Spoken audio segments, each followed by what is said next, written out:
Hi guys, welcome to this lecture of Carbon Classes. आज के इस लेक्चर में हम किसको जानेंगे? We are going to study about a topic that is acute glomerulonephritis.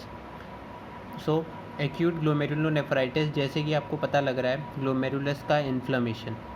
ठीक है, यहाँ पर तो दो वर्ड्स आ रहे हैं, ग्लोमेरुलोनेफ्रॉन, ठीक है, और आइटिस।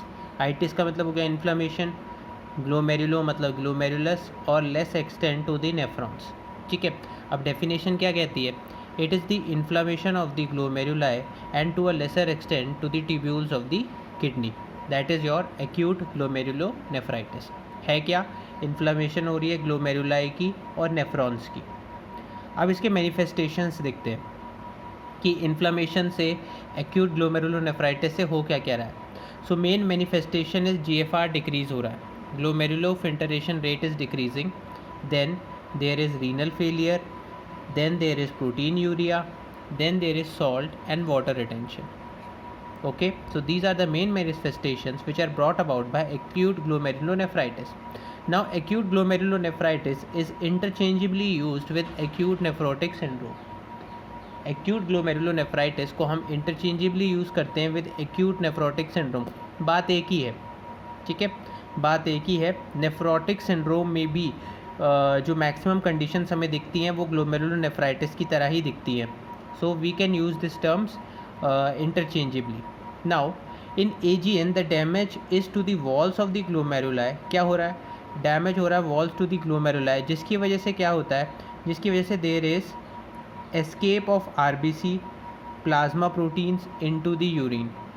तो क्या क्या हो रहा है? डैमेज हो रही है to the walls of the glomeruli, ठीक है, जिसकी वजह से there is escape of RBC plasma and your plasma proteins into the urine. अब इसके कॉजेज़ चेक करते हैं। तो कॉजेज़, मेन कॉजेज़ है इसका, दो कॉजेज़ हैं मेनली, सारे कॉजेज़ देखेंगे। एक होता है इन्फेक्शियस डिसीज़ेस, अगर डिसीज़ की वजह से है, या अगर सिस्टमिक डिसऑर्डर्स हैं, या इन्फेक्शियस डिसीज़ या systemic disorders. Now in infectious diseases सबसे पहले आता है post streptococcal glomerulonephritis, that is streptococcal infection के बाद ग्लोमेरुलोनेफ्राइटिस बहुत ज़्यादा दिखता है। तो एक पॉइंट तो ये हो गया। Then is non streptococcal glomerulonephritis. Non streptococcal glomerulonephritis include glomerulonephritis that is caused by bacteria, that is caused by virus and that is caused by parasite. तो बैक्टीरिया से कौन कौन से ग्लोमेरुलोनेफ्राइटिस हो सकता है, कौन कौन सी कंडीशंस में हो सकता है? That is infective endocarditis. Endocarditis में आपको पता है हार्ट की वॉल्स में क्या हो जाता है? हार्ट की वॉल्स का इन्फ्लेमेशन हो जाता है। Then there is staphylococcal, pneumococcal, typhoid, syphilis and meningococcaemia. इन सभी में किसका रोल प्ले हो रहा है? इन सभी में बैक्टीरियल इन्फेक्शन का रोल प्ले हो रहा है। तो infective endocarditis, staphylococcal, pneumococcal infection, typhoid and syphilis. Now viral में क्या देखेंगे? वायरल में there is hepatitis, mumps, measles and coxsackie virus. So in viral we have hepatitis, mumps, measles and coxsackie virus.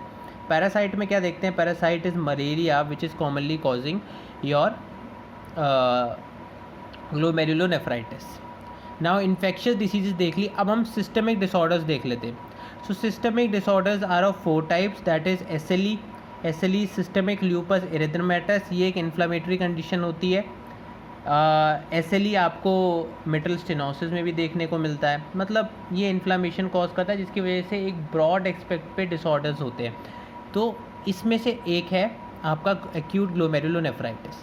So systemic lupus erythematosus, vasculitis, Goodpasture syndrome, ठीक है। Good pasture syndrome में क्या होता है? ये एक inflammatory condition है, auto inflammatory condition, auto immune disease है, जिसमें क्या होता है? बॉडी ऑटो इम्यूनिटी किसकी तरफ शो करती है? Towards the basement membrane of kidney. तो सेल्स बनते हैं against the basement membrane of kidney और उनका डिस्ट्रक्शन हो जाता है। 4 टाइप की कंडीशन है हेनॉच स्क्लोरिन परप्यूरा। इसमें क्या होता है? माइक्रोवेस्कुलेचर का ब्रेकडाउन होता है, जिसकी वजह से पर्पलिश स्पॉट्स देखने को मिलते हैं। So that is why Henoch Schonlein purpura, body में स्पॉट्स मिलने लगते हैं due to breakdown of microvasculature. लिखा है मैंने inflammation and bleeding from microvasculature. तो एक बार फटाफट शॉर्ट में रिवाइज कर लेते हैं। शॉर्ट में हमने अभी तक क्या देखा, हमने देखी दो टाइप की कंडीशंस, एक होती है इन्फेक्शियस, एक होती है सिस्टमिक। इन्फेक्शियस में क्या देखा हमने, पोस्ट स्ट्रेप्टोकोकल ग्लोमेरुलोनेफ्राइटिस और नॉन स्ट्रेप्टोकोकल ग्लोमेरुलोनेफ्राइटिस।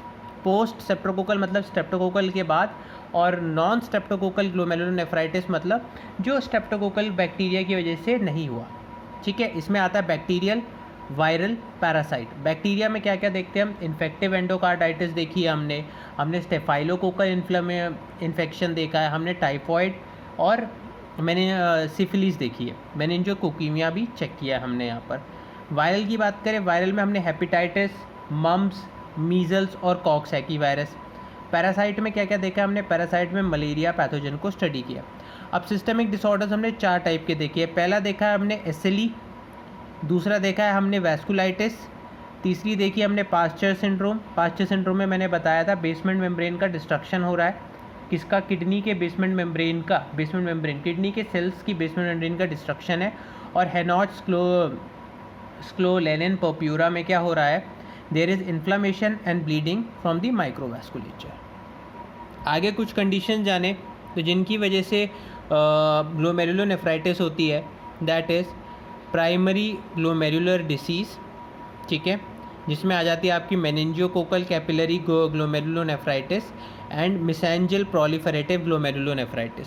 मतलब हो क्या रहा है, इसमें ग्लोमेरुलस ही इफेक्ट हो रहा है, तो ग्लोमेरुलस इफेक्ट हो रहा है तो ग्लोमेरुलोनेफ्राइटिस तो हो गई।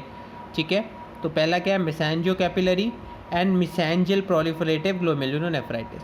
अब कुछ मिसलेनियस कंडीशंस है, तो मिसलेनियस कंडीशंस में कौन कौन से कंडीशंस आ जाती हैं। First is your Guillain Barre syndrome, serum sickness, DPT vaccination और आईजीए नेफ्रोपैथी। ठीक है, तो ये 2 और कंडीशंस हमने चेक कर ली। पहली कंडीशन में क्या था, प्राइमरी ग्लोमेरुलर डिसीज़ थी। ठीक है, जैसे कि मेसेंजियो कैपिलरी ग्लोमेरुलोनेफ्राइटिस, दूसरा मेसेंजियल प्रोलिफरेटिव ग्लोमेरुलोनेफ्राइटिस। चौथी कंडीशन क्या है, मिसलेनियस में हम Guillain Barre syndrome is there, serum sickness is there, IgA nephropathy and DPT vaccination. अब नेक्स्ट बात करेंगे हम पैथोजेनेसिस के बारे में। अब पैथोजेनेसिस कैसे समझोगे, पैथोजेनेसिस समझने के लिए एक बड़ा सिंपल तरीका है, चार्ट बना दिया मैंने। इस चार्ट को मैं एक एक करके समझाऊंगा, आपको एक एक करके समझना है। ठीक है, तो सबसे पहले बात करते हैं पैथोजेनेसिस की। तो पैथोजेनेसिस में सबसे पहले हम पैथोजेनेसिस बात कर रहे हैं हम स्ट्रेप्टोकोकल इन्फेक्शन की। ठीक है, हमने कंडीशंस कौन कौन सी पढ़ी थी कि एक स्ट्रेप्टोकोकल है, ठीक है, पोस्ट स्ट्रेप्टोकोकल इन्फेक्शन। दूसरी कंडीशन क्या पड़ी थी, नॉन स्ट्रेप्टोकोकल इन्फेक्शन की। तीसरी थी सिस्टमिक डिसऑर्डर्स। चौथे हमने ग्लोमेरुलोनेफ्राइटिस मतलब ग्लोमेरुलर डिसीजेस की कंडीशंस पढ़ी थी। थर्ड पढ़ी थी ग्लोमेरुलो डिसीजेस की condition. Then we had talked about miscellaneous condition. अब हम बात कर रहे हैं पैथोजेनेसिस की। अब पैथोजेनेसिस देखो, स्ट्रेप्टोकोकल वाले के बारे में बात करेंगे। इसमें सिंपल है, सबसे पहले क्या हुआ, सबसे पहले आपको स्ट्रेप्टोकोकल इन्फेक्शन हुआ। अब इन्फेक्शन के बाद आपको पता है कि इम्यून रिस्पॉन्स होता है, इम्यून रिस्पॉन्स होने के लिए यहाँ पर एक इम्यून कॉम्प्लेक्स बनता है। ठीक है, अब यहाँ पर एक इम्यून कॉम्प्लेक्स की फॉर्मेशन हुई। अब ये इम्यून कॉम्प्लेक्स होता क्या है, ये बेसमेंट मेम्ब्रेन में जाके बैठ जाता है, किसकी, ग्लोमेरुलस की। So it gets deposited into glomerular basement membrane. ठीक है, ग्लोमेरुलर बेसमेंट मेम्ब्रेन में जाके डिपॉजिट हो जाता है, जिसकी वजह से क्या होता है, कॉम्प्लीमेंट सिस्टम एक्टिवेट हो जाता है। जिसकी वजह से कॉम्प्लीमेंट सिस्टम एक्टिवेट हुआ। अब कॉम्प्लीमेंट सिस्टम एक्टिवेट हो गया तो ये आपको पता है ये इन्फ्लामेटरी पाथवे है। ठीक है, मतलब इन्फ्लामेशन वहाँ की शुरू हो जाती है अगर कॉम्प्लीमेंट सिस्टम एक्टिवेट हो गया। तो this is your inflammatory pathway gets activated. After inflammatory pathway gets activated it causes various immune injuries. अब वो इम्यून इंजरीज कौन कौन सी हैं, पहली इम्यून इंजरी है ग्लोमेरुलर बेसमेंट मेम्ब्रेन को इंजरी, है ना। इम्यून इंजरीज पहले कौन कौन सी हुई, बेसमेंट मेम्ब्रेन, देखो कहाँ डिपॉजिट हो रहा है, ग्लोमेरुलर बेसमेंट मेम्ब्रेन में। तो सबसे पहले इंजरी कौन का कॉज करेगा, ग्लोमेरुलर बेसमेंट मेम्ब्रेन की इंजरी, जिसकी वजह से क्या होगा, हिमैट्यूरिया और प्रोटीन यूरिया। ध्यान से समझो, स्ट्रेप्टोकोकल इन्फेक्शन हुआ, स्ट्रेप्टोकोकल इन्फेक्शन के बाद इम्यून कॉम्प्लेक्स बना, इम्यून कॉम्प्लेक्स बनने के बाद ग्लोमेरुलर बेसमेंट मेम्ब्रेन में जाकर डिपॉजिट हुआ, वहाँ पर कॉम्प्लीमेंट सिस्टम एंगेज किया। कॉम्प्लीमेंट सिस्टम एंगेज करने के बाद इम्यून इंजरीज कॉज हुई। इम्यून इंजरीज कौन कौन सी थी, glomerular basement membrane injury, basement membrane को इंजरी हुई, वहाँ से ब्लड और आपका प्रोटीन यूरिन में आने लगा। ठीक है, जिसकी वजह से आपको स्मोकी और डार्क ब्राउन कलर्ड यूरिन दिखी, स्मोकी और dark brown colour urine. Then there is cellular proliferation. अब सेलुलर प्रोलिफरेशन की वजह से क्या हुआ कि कैपिलरी का जो ल्यूमन है वो नैरो हुआ, कैपिलरी का ल्यूमन नैरो होगा जिसकी वजह से जीएफआर डिक्रीज हुआ, जीएफआर डिक्रीज हुआ तो सॉल्ट एंड वाटर रिटेंशन हो गया। ठीक है, सॉल्ट एंड वाटर रिटेंशन दिखेगा। अब वाटर रिटेंशन हुआ मतलब oliguria, less than 400 millilitres per day urine formation हुआ। अब इससे क्या हुआ, सॉल्ट एंड वाटर रिटेंशन हुआ, रास सिस्टम एक्टिवेट हुआ, रास सिस्टम से एक्टिवेट होने पर आपका हाइपरटेंशन, ब्लड प्रेशर इंक्रीज हो गया। ठीक है, क्योंकि जीएफआर डिक्रीज हो रहा है। अब जीएफआर डिक्रीज हो रहा है तो इसको जीएफआर को इंक्रीज करने के लिए हमें क्या करना पड़ेगा, हमें कोई ना कोई सिस्टम इंक्रीज करना पड़ेगा। तो रास है जिससे हाइपरटेंशन हुआ, ब्लड प्रेशर इंक्रीज होगा जिसकी वजह से जीएफआर नॉर्मल होगा, है ना। दूसरी चीज़ है एडीमा। एडीमा कैसे दिखेगा, देखो हाइपरटेंशन हो रही है बॉडी में, जब जब एडीमा होगा, ये चीज़ गांठ मान लो कि जब जब एडीमा हो रहा है किसी जगह पे तो वहाँ पर हाइपरटेंशन ज़रूर दिखेगा। ठीक है, तो है हाइपरटेंशन और एडीमा फॉलो करते हैं, एडीमा को ही काउंटर करने के लिए बॉडी हाइपरटेंशन शो करती है। सो जहाँ जहाँ एडीमा है वहाँ वहाँ हाइपरटेंशन है, तो एडीमा और हाइपरटेंशन दिखेगा। अब एडीमा किस टाइप का दिखेगा, there is puffiness of face, ठीक है, without oedema of the feet. तो ये कैरेक्टरिस्टिक एडीमा है, पफीनेस ऑफ द फेस। अब पफीनेस ऑफ द फेस आपको मिटल स्टेनोसिस में भी दिखता है। तो ये सब कंडीशंस हैं, आपको याद होनी चाहिए। तो बेसिकली हमने एक बार पैथोजेनेसिस फिर से रिवाइज कर लेते हैं।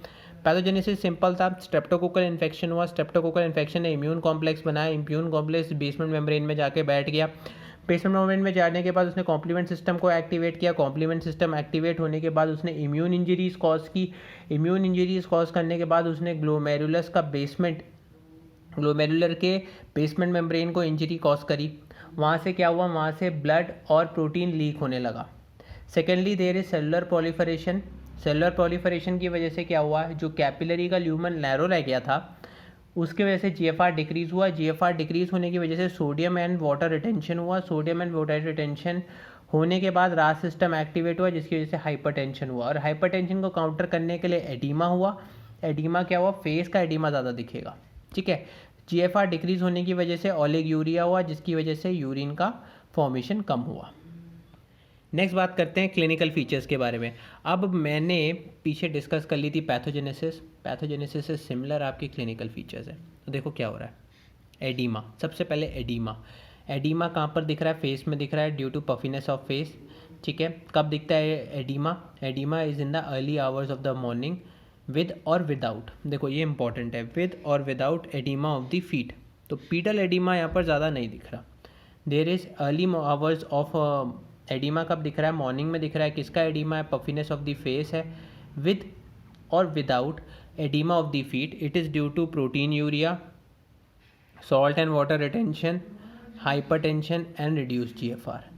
ठीक है, किस किस वजह से है, it is due to proteinuria, salt and water retention. देखो मेनली हमने वहाँ देख लिया था कि it is due to salt and water retention, जिसकी वजह से देखो पहले जीएफआर रिड्यूस हो रहा है, जिसकी वजह से सॉल्ट एंड वाटर रिटेंशन हो रहा है। सॉल्ट एंड वाटर रिटेंशन की वजह से दो चीज़ें हो रही है, जिसकी वजह से आपका हाइपरटेंशन हो रही है और एडीमा हो रही है। तो सेम वही चीज़ें हमने रिपीट कर रखी हैं यहाँ पर। Next is ओलिगूरिया। ओलिगूरिया मतलब यूरिन फॉर्मेशन कम होना, तो less than 400 ml per day urine form हो रही है ना। क्यों, क्योंकि कैपिलरीज का साइज़ नैरो हो जा रहा है, कैपिलरीज का साइज़ नैरो हो रहा है तो जीएफआर डिक्रीज हो रहा है। नेक्स्ट बात करते हैं प्रोटीन यूरिया।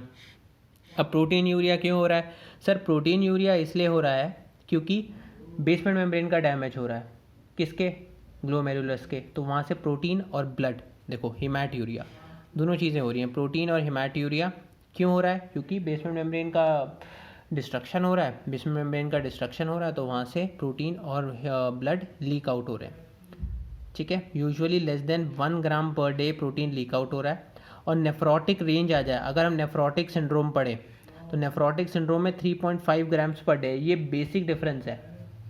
आपको ग्लोमेरुलोनेफ्राइटिस पढ़ रहे हो, नेफ्रोटिक सिंड्रोम पढ़ रहे हो, बेसिक डिफरेंस है कि वहाँ पर नेफ्रोटिक सिंड्रोम में 3.5 ग्राम दिखता है पर डे, लेकिन प्रोटीन यूरिया में 1 ग्राम पर डे दिखता है। ठीक, अब नेक्स्ट बढ़ते हैं, ये वही है, it is due to leakage of proteins into the urine. Haematuria क्यों दिख रहा है, लीकेज ऑफ आरबीसी है, थ्रू डैमेज और इन्फ्लेम्ड मेम्ब्रेन, कैपिलरी मेम्ब्रेन पता है हमें, ग्लोमेरुलस मेम्ब्रेन इन्फ्लेम्ड है। Next is hypertension. तो हाइपरटेंशन हमें दिख रही है। हाइपरटेंशन हो क्यों रही है? पहले तो सॉल्ट एंड वाटर रिटेंशन हो रहा है। सॉल्ट एंड वाटर रिटेंशन क्यों हो रहा है? थ्रू रास, रेनिन एंजियोटेंसिन एल्डोस्ट्रॉन मैकेनिज्म। ठीक है, रास बेसिकली बहुत इंपॉर्टेंट है, बहुत जगह हमें दिखता है। हमें लेफ्ट वेंट्रिकुलर फेलियर में भी रास का एक्शन दिखता है। ठीक है, और यहाँ हाइपरटेंशन में भी रास का एक्शन रहेगा। तो हाइपरटेंशन करा कौन रहा है? वाटर और सोडियम ये सब रिटेंशन करा रहा है रास सिस्टम। ठीक है, नाउ सर्कुलेटरी कंजेशन। अब सर्कुलेटरी कंजेशन का क्या मतलब है कि आपकी कैपिलरीज नैरो हो रही हैं। ठीक है, occurs due to the capillaries, ठीक है, there is increased cardiac output and shortened circulation time. Sometimes it causes or it is due to the left heart failure or due to the hypertension leading to pulmonary edema। ये बहुत important point है, circulatory congestion. अब हो क्या रहा है कि capillary shorten हो रही है। कैपिलरी शॉर्टन हो रही है तो हार्ट को ज़्यादा काम करना पड़ेगा। कैपिलरी शॉर्टन हो रही है तो हार्ट को ज़्यादा काम करना पड़ेगा, that is increase cardiac output, so shortened circulatory time हो जाएगा। देन सेकेंडली, अब यहाँ पर एडिमा हो रहा है। देखो लेफ्ट हार्ट फेलियर भी आगे पढ़ेंगे, वीडियो होगी लेफ्ट हार्ट फेलियर की। तो sometimes is due to left heart failure और hypertension that is leads to pulmonary oedema. ठीक है, तो लेफ्ट हार्ट फेलियर में भी हाइपरटेंशन चेक होती है और पल्मोनरी एडिमा दिखता है। ठीक है, तो पल्मोनरी हाइपरटेंशन भी होगी, पल्मोनरी एडिमा भी होगा। ये देखो मैंने क्या बोला था, एडिमा और हाइपरटेंशन दोनों साथ में होते हैं। एडिमा को काउंटर करने के लिए बॉडी क्या करती है? हाइपरटेंशन करती है। ठीक है, हाइपरटेंशन कॉज होता है। चलो, तो ये सब हो गए। हमने क्या क्या देखा? हमने देखा, देखो सबसे पहले चेक की थी हमने देयर इज़ एडिमा। ठीक है, फिर हमने चेक किया था देयर इज़ ओलिग्यूरिया, फिर हमने चेक किया देयर इज़ प्रोटीन यूरिया, फिर हमने चेक किया हाइपरटेंशन, फिर हमने चेक किया सर्कुलरी कंजेशन। हम नेक्स्ट कुछ बेसिक इन्वेस्टिगेशंस की बात करेंगे। देखो इन्वेस्टिगेशंस बहुत स्पेसिफिक हैं कि जिस टाइप का तुम्हें नेफ्रोटिक, जिस अंडरलाइनिंग कॉजेस की वजह से नेफ्रोटिक सिंड्रोम है, उसके हिसाब से तुम्हें सिम्टम्स दिखेंगे। तो सबसे बड़ा सिम्टम देखो क्या है, यहाँ पर यूरिन माइक्रोस्कोपी करेंगे अगर, तो यूरिन में हमें क्या दिखेगा? देखो आरबीसी एंड कास्ट दिखेंगे। यूरिन की कंप्लीट करेंगे तो इसमें हमें स्पेसिफिक ग्रेविटी इंक्रीज मिलेगी, प्रोटीन यूरिया मिलेगा। Blood urea and serum creatinine करेंगे तो दे मे बी एलिवेटेड और दे शुड बी नॉर्मल।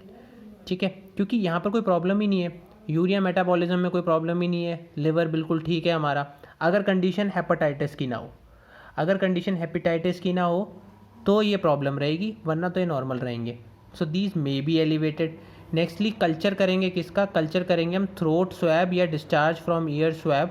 ये कल्चर किसके लिए कर रहे हैं हम? बेसिकली स्ट्रेप्टोकोकाई के लिए कर रहे हैं। So we are doing this culture for streptococci, but it is not always there because we have already studied that there are various other things that can cause acute glomerulonephritis। Then बात करेंगे ASO टाइटर की।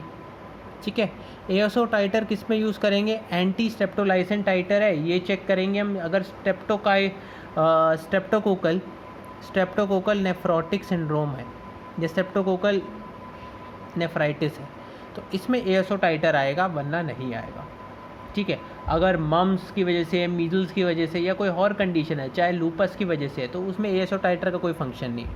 लेकिन SLE टाइटर करेंगे, SLE में anti nuclear antibodies, ये positive आती है in case of systemic lupus erythematosus, inflammatory condition है एसएलई, इसमें पॉजिटिव टाइटर मिलता है हमें।